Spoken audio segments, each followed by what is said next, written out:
लहजे में बात करनी है। कम्युनिकेशन के एक्सपर्ट्स हमें कोई 3 किस्म की कम्युनिकेशंस बताते हैं, passive, aggressive and assertive.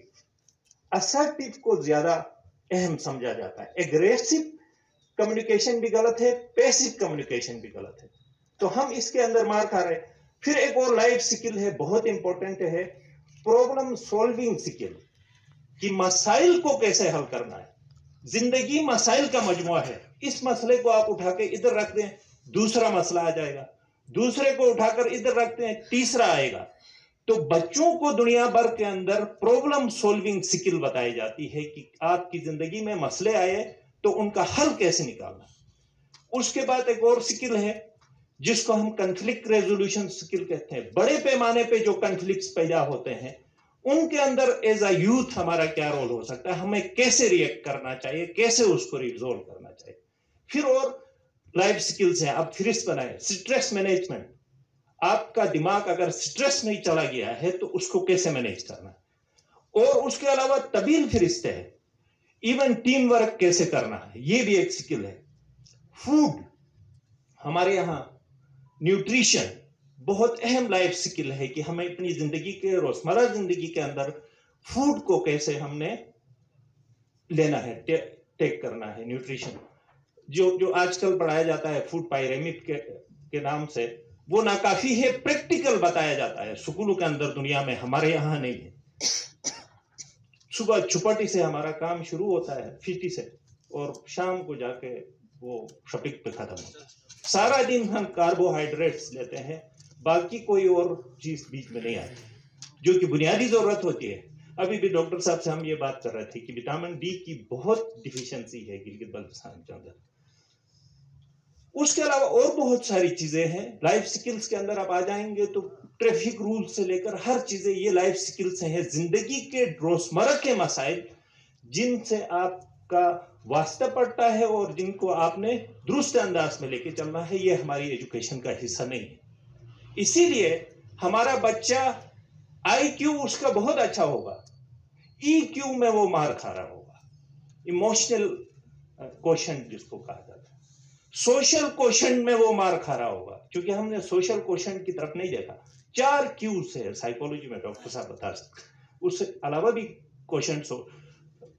Adversity quotient, कि इश्यूज आते हैं तो फेस कैसे करना है, ये हमारे एजुकेशन के अंदर ये स्किल्स नहीं दी जाती। तो ओवरऑल जो बात मैं आपको बता रहा हूं कि लाइफ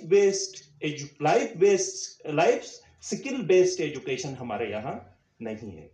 अब आए थोड़ा सा मेंटल हेल्थ पे मैं बात करूंगा, थोड़ा टाइम आपका ले लूंगा।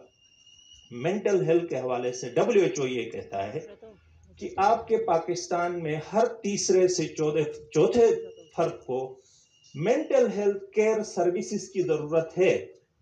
उनकी बात, बल्कि वो ये कहता है हर 5वें 6ठे बंदे को ट्रीटमेंट की जरूरत है, क्योंकि उसके कंट्रीब्यूटिंग फैक्टर्स पॉलिटिकल इंस्टेबिलिटी है, इकोनॉमिक इंस्टेबिलिटी है, और बहुत सारे कंट्रीब्यूटिंग फैक्टर्स है। रिसर्च इसके अंदर ये सारी चीजें आ गई है।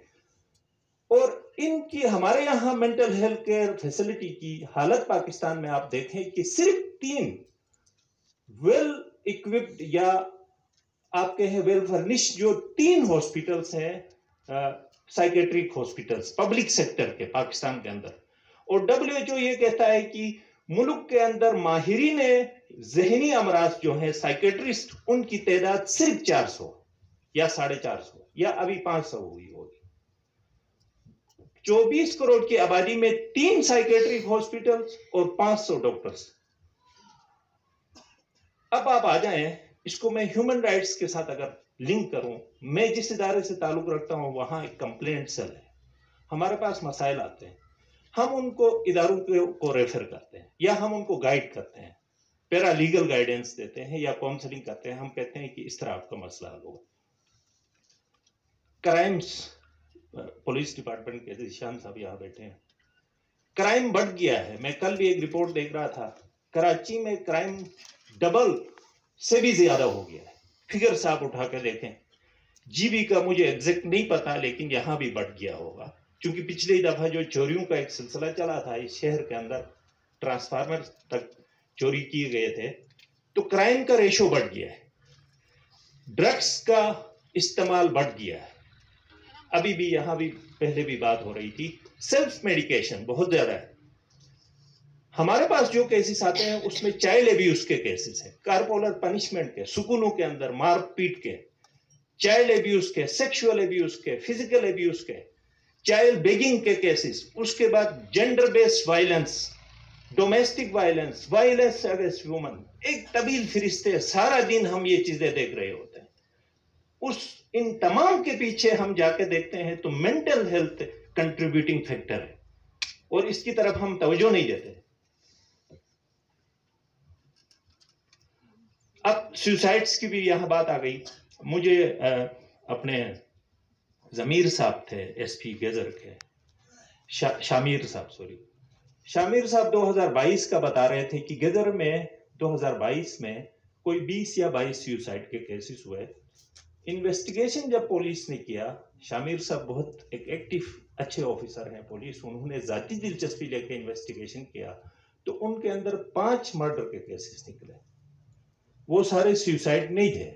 सुसाइड के जितने केसेस रिपोर्ट होते हैं वो दरअसल सुसाइड नहीं होते हैं, उनके पीछे ऑनर किलिंग भी है, मर्डर के केसेस भी हैं।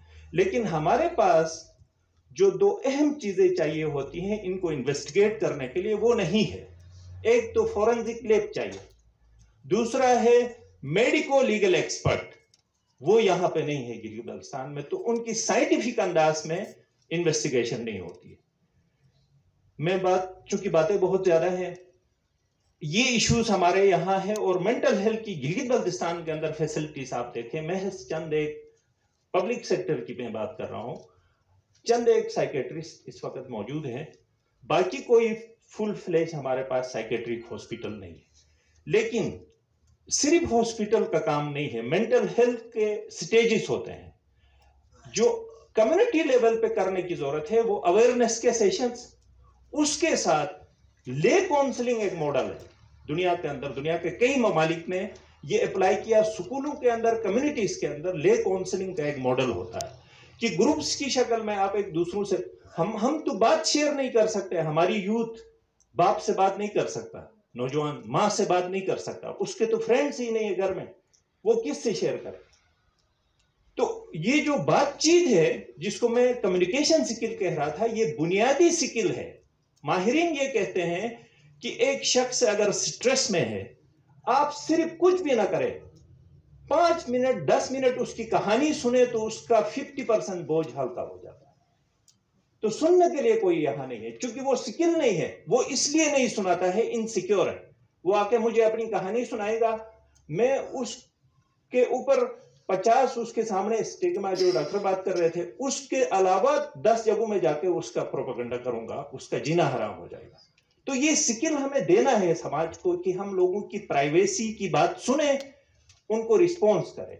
और रिस्पॉन्स करने के लिए ले काउंसलिंग मॉडल में ये कहा जाता है 3 शराइत है, लिसन केयरफुली, डोंट जज एंड रेफर। ये 3 चीजें बताई जाती हैं। तवज्जो से सुनना है कि वो क्या बात कर रहा है, और दूसरा ये है कि आपने जज नहीं करना है, आपने उसके ऊपर इल्जाम नहीं देना है। एक शख्स ये कहता है कि मैं अभी अभी चोरी करके आया हूं, आप पूरी तरह सुने उन्होंने चोरी क्यों किया। ऐसा तो नहीं है कि वो भूखा था, तंदूर से खाने के लिए रोटी चोरी की हो, तो आप पीछे जाएंगे तो उसका मसला आपको समझ आ जाएगा कि ये तो भूख का शिकार था, चोरी तो सेकेंडरी चीज थी। तो ये जो चीजें हैं ये हमें समाज के अंदर देने की जरूरत है। मेरी बात लंबी हो गई, मैं रिकमेंडेशंस के साथ इसको एंड करूंगा। ले काउंसलिंग मॉडल हमें यहाँ देना होगा गिलगित बाल्टिस्तान में, स्कूलों के अंदर, कम्युनिटीज के अंदर। और करिकुलम की बात की डॉक्टर साहब ने बिल्कुल बजा है, हमें life skill based curriculum develop करना होगा। अगर हम करिकुलम डेवलप नहीं कर सकते, गिलगित बाल्टिस्तान के अंदर हमारा टेक्स्ट बुक बोर्ड नहीं है, हमें को करिकुलर एक्टिविटीज में ये डालना पड़ेगा। मेंटल हेल्थ को प्रायोरिटी देना होगा, हमें मेंटल हेल्थ के ऊपर एक पॉलिसी बनाने की जरूरत है। यूथ की पॉलिसी अभी बन रही है, सेक्रेटरी साहब ने बताया, हमें उम्मीद है कि मेंटल हेल्थ की भी पॉलिसी बनेगी। पेरेंटिंग स्किल देने की जरूरत है। एक बिल जो सोशल वेलफेयर डिपार्टमेंट में आप काम कर रहे हैं सेक्रेटरी साहब, बहुत इंपॉर्टेंट है, प्री मैरिटल काउंसलिंग बिल, कि शादी से पहले उसकी काउंसलिंग हो कपल की अलग अलग। दूसरा उसके अंदर ये है कि हमारे यहाँ शादियां रजिस्टर्ड नहीं होती, तो हमारे पास डेटा भी नहीं होता है कि किधर कहाँ कितनी शादियां हो गई, उनसे कितने बच्चे पैदा हो गए, यूथ के इस बल्क के अंदर कितने नए बच्चे शामिल हो गए। ये सारा हमें डेटा करना होगा और उसके लिए शादी की रजिस्ट्रेशन, बच्चे की पैदाइश की रजिस्ट्रेशन, ये रेगुलेटरी काम है, इनको मतलब रेगुलेशंस के जरिए लाजमी करार देना होगा। अर्ली मैरिजेस पे भी आप काम कर रहे हैं, बिल्कुल। सोशल वेलफेयर डिपार्टमेंट की तरफ मैं आना चाहता हूँ। सोशल वेलफेयर डिपार्टमेंट निगलेक्टेड शोबा बनाया गया हमारे यहाँ में। जो प्री बजट सेशन था उसके अंदर जाकर मैंने ये कहा, तमाम कैबिनेट हमारी पॉलिसी मेकर्स बैठे थे, मैंने कहा पुल और आप सड़कें तो बनाएंगे, इंसानों के ऊपर काम नहीं करेंगे तो वो सारे जाए जाएंगे। आप समाज की डेवलपमेंट जो है उसके अंदर वो डेवलपमेंट होती ही इंसानों के लिए है। आप इंसानों की डेवलपमेंट के ऊपर गौर करें, इन चीजों पे आप। अब सोशल वेलफेयर हमारा डिपार्टमेंट इंतहाई निगलेक्टेड है, हम इसके लिए पैसे नहीं रखते हैं। यूथ का जो डिपार्टमेंट है उसके लिए भी कोई पैसे नहीं रखेंगे। मुझे याद पड़ता है पिछले से पिछले बजट में कोई 4 करोड़ रुपए रखे गए थे। 4 करोड़ पैसों से गिलगित बल्तिस्तान के अंदर यूथ की जो पॉपुलेशन है वो आप देखें पूरे पाकिस्तान में मेरे ख्याल से 60% है। उस हिसाब से आप देखें तो हमारी जो मेजॉरिटी पॉपुलेशन है वो यूथ की एज में है। तो हमने उनके लिए कोई प्रोग्राम ही नहीं किया है। हम उनको, अब हमारे साथ जो चाइना हमसाया मुल्क है, इसके अंदर उन्होंने एसोसिएशंस बनाई है और एसोसिएशंस को मिला के उन्होंने एक कन्फेडरेशन बनाई यूथ की। चाइना की असेंबली के अंदर 34% यूथ की रिप्रेजेंटेशन है और वो अपने लिए खुद पॉलिसी बनाते हैं और उनकी निचले लेवल पे कंसल्टेशंस होती है, वहां से वो चीजें, इश्यूज, रिकमेंडेशंस उठाकर लाते हैं असेंबली के अंदर, उसके ऊपर डिस्कशन होती है। ये हमारी वर्क फोर्स है। दुनिया में जितने ममालिक ने तरक्की की उन्होंने यूथ के ऊपर इन्वेस्टमेंट करके की। हम अगर इनके ऊपर इन्वेस्टमेंट नहीं करेंगे तो न सिर्फ हमारी तरक्की रुकेगी बल्कि हमारे यहाँ क्राइम बढ़ेगा, हमारा सिस्टम डिस्टर्ब होगा और हो रहा है। जितनी चीजें हो रही हैं उसके पीछे ये वजूहात है। और भी बहुत सारी रिकमेंडेशंस है। एक रिकमेंडेशन अहम है कि हेल्थ के अंदर हमारे यहाँ प्रॉब्लम ये है, दुनिया 80% बजट प्राइमरी हेल्थ के ऊपर खर्च करती है, सिखाती है लोगों को कि अपनी हेल्थ को कैसे बेहतर करना है, ये होती है प्राइमरी हेल्थ। मेंटल हेल्थ के हवाले से भी प्राइमरी हेल्थ पे हमें तवज्जो देने की जरूरत है और उसके ऊपर हमें बजट रखने की जरूरत है। हम तो वो जो डिजास्टर के अंदर हम 3 स्ट्रेटेजीज अपनाते हैं, प्रीपेयर्डनेस एंड मिटिगेशन, रिस्पॉन्स और रिकवरी। प्रीपेयर्डनेस और मिटिगेशन बहुत जरूरी है, रिस्पॉन्स और रिकवरी बात की बात है, जब हादसा होगा तो देखा जाएगा। हाँ, वो सेटअप होना बहुत जरूरी है, फैसिलिटी आपके पास, सेकेंडरी एंड टर्शरी जो आपकी सर्विसेज हैं वो लाजमी हो, लेकिन प्राइमरी को फोकस करना है। 80% दुनिया ने अपना बजट प्राइमरी हेल्थ के ऊपर दिया है और मेंटल हेल्थ के हवाले से भी हमें ये काम करने की अशद जरूरत है। पेरेंटिंग स्किल की भी बात हो गई और अहम बात ये है कि प्रो ह्यूमन राइट्स जितने लॉज बने हैं, कॉर्पोरल पनिशमेंट का लॉ मौजूद है, चाइल्ड प्रोटेक्शन का लॉ मौजूद है, उन सब के ऊपर हमें स्ट्रिक्टली इंप्लीमेंटेशन मैकेनिज्म बना के इंप्लीमेंटेशन करना होगा। और अभी अल्ताफ साहब यूथ की पॉलिसी बना रहे हैं, उस दिन भी मैं इनसे रिक्वेस्ट कर रहा था कि आप इतनी एफर्ट करेंगे इंप्लीमेंटेशन के लिए, 2 चीजें चाहिए, ह्यूमन रिसोर्स और फाइनेंशियल रिसोर्स। ये दोनों हम पॉलिटिकल गवर्नमेंट, हम सीएम साहब से भी ये रिक्वेस्ट कर रहे हैं, सीएस साहब से भी, और जितने हमारे यहाँ इलेक्टेड मेंबर्स हैं, मिनिस्टर साहिबा है, कि आप इसके ऊपर तवज्जो दे दें। इसके ऊपर फंडिंग, गवर्नमेंट के जो फंड्स हैं, डेवलपमेंट फंड्स हैं, वो इसके ऊपर भी हमारे होने चाहिए। मेरे पास एक नज़म भी थी, कल मैंने सुनाया था, लेकिन वो लंबी